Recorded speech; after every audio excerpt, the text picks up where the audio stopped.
Bonjour, moi je suis Romain de Desjardins. Bonjour, je suis Émilie Dubois et on va vous présenter le projet Kima. Kima, c'est un film de science-fiction qui raconte l'histoire de Tony, un adolescent solitaire de 14 ans qui vit dans un petit village du Maine-et-Loire et qui fait la rencontre inattendue d'une créature qui vient des profondeurs de la Terre et qui émerge accidentellement par un puits de forage pétrolier. Cette créature, elle a une forme très particulière puisqu'elle n'a pas de corps physique, elle est entièrement faite de sons. Alors la Kima, comme Tony l'appelle, du mot grec qui veut dire onde, c'est en effet un bruit vivant. Elle a la capacité de se déplacer en faisant vibrer les objets, en investissant la matière et pour se nourrir, elle a également la capacité de faire vibrer les objets jusqu'à leur point de résonance, les faire éclater. Et c'est comme ça qu'elle ingère en fait des forces et qu'elle grandit et grossit. Tony va se lier d'amitié avec cette créature, il va l'apprivoiser et il va la nourrir. Et ainsi, il va la faire grossir, la rendant, sans s'en rendre compte, de plus en plus dangereuse.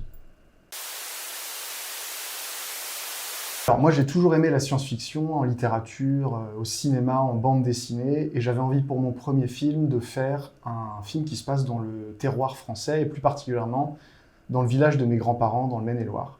Au départ, j'ai pensé extraterrestre, et puis je me suis demandé quelle forme pouvait prendre le vivant, quelle forme étonnante pouvait prendre le vivant, et en fait, j'avais envie de faire quelque chose autour du son. Après avoir eu cette envie, j'ai rencontré Émilie à l'atelier scénario de la Fémis, où on s'est rendu compte qu'on aimait les mêmes films, qu'on avait envie du même cinéma.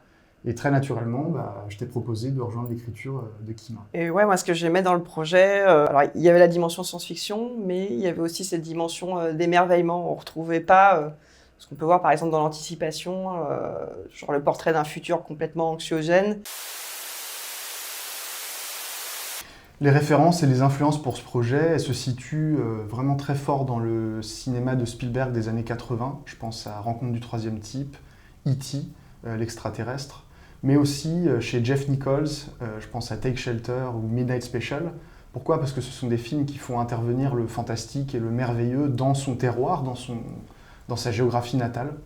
Et puis, il y a la littérature de science-fiction, et je pense à Robert Charles Wilson, un auteur canadien que j'aime beaucoup, et également Maurice Renard, un auteur français du début du siècle.